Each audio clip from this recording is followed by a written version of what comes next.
صحابہ میں سب سے لمبی عمر پائی ہے حضرت سلمان فارسی رضی اللہ تعالیٰ عنہ۔ 350 سال ان کی زندگی ہے۔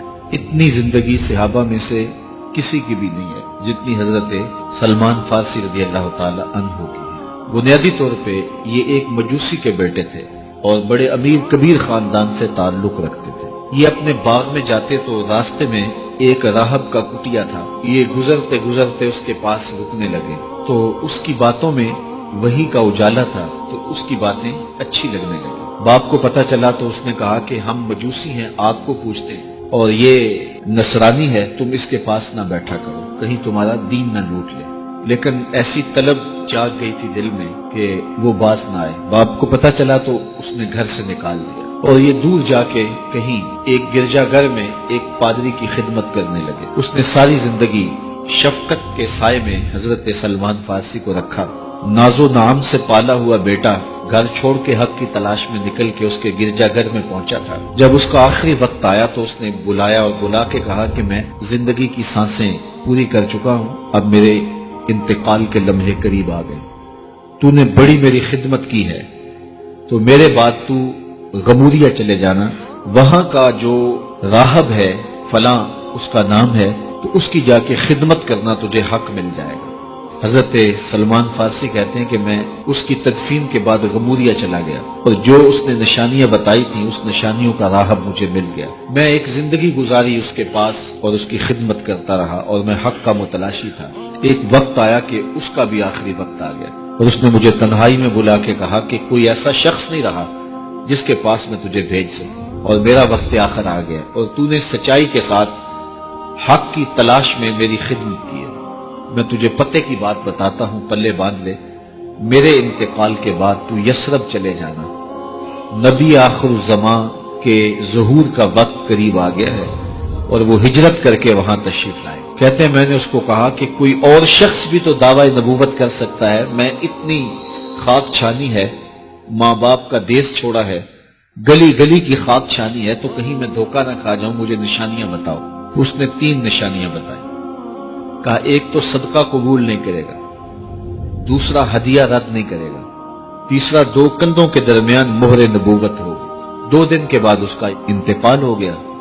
کہتے ہیں میں وہاں سے تدفین کے بعد اٹھا اور یثرب کی جانب روانہ ہوا۔ راستے میں ایک قافلہ تھا اور وہ یثرب ہی جا رہا تھا، تو میں ان کے ساتھ شامل ہو گیا کہ میری منزل بھی وہی ہے، لیکن انہوں نے مجھے اکیلا سمجھ کے پکڑ لیا اور غلام بنا لیا۔ لیکن میری خوش قسمتی یہ کہ انہوں نے مجھے بیچا جا کے یثرب میں، اور وہاں ایک یہودی نے مجھے خرید لیا اور اپنے باغ میں کام کاج پہ لگا لیا۔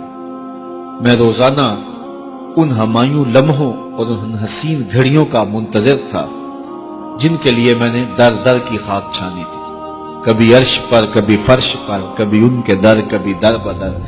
غم عاشقی تیرا شکریہ میں کہاں کہاں سے گزر گیا۔ کہا ایک دن میں اپنے باغ میں کھجوریں توڑ رہا تھا کہ ہوائیں گیت گانے لگی اور طلع البدر علینا کی صدائیں گونجنے لگی۔ میں نے جلدی سے چھلانگ لگائی اور بھاگ پڑا۔ میرا آقا سمجھا شاید غلام بھاگ گیا، اس نے دوڑ کے مجھے پکڑ لیا۔ میں نے اس کو کہا میں بھاگا نہیں ہوں، یہ جسم تیرا ہی غلام ہے لیکن دل نوکر کسی اور کا ہے۔ میں کچھ کھجوریں لے گیا اور حضور کی خدمت میں حاضر ہوا اور جا کے میں نے پیش کی، اور میری نیت صدقے کی تھی۔ تو میں نے جب پیش کی تو فرمایا ہم نبی ہیں، صدقہ قبول نہیں کرتے۔ کہتے ایک نشانی پوری ہو گئی۔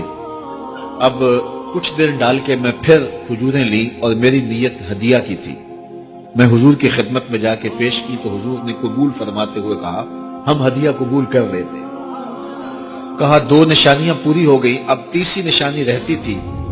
اگرچہ 2 نشانیاں ہی میرے لیے کافی تھی اور حضور کا چہرہ ہی میرے لیے کافی تھا، لیکن میری آرزو یہ تھی کہ میں تیسری نشانی کا بھی بچشم خود مشاہدہ کر لوں تو پھر میں ایمان لاؤں۔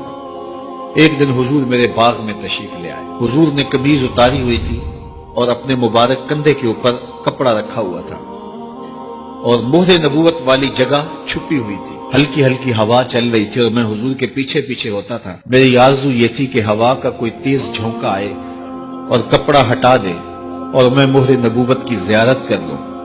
حضور میرے ارادہ قلب سے آگاہ ہوئے، فَأَلْقَى إِلَيَّ رِدَاءَهُ، حضور نے اپنے کندھے سے چادر اتار کے میری جانب پھینکی، پھر اپنے رخ کو پھیر کے میری جانب اپنی پشت مبارک کرتے ہوئے فرمایا انظر الی ما امرت بہ، اس پادری نے جو بتایا تھا دیکھ لے آ کے۔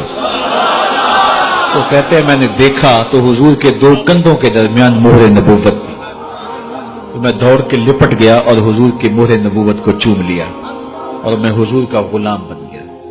تو لوگوں نے کہاں کہاں انتظار کیے، کتنی صدیاں کاٹی، کس کس در کی غلامی کی۔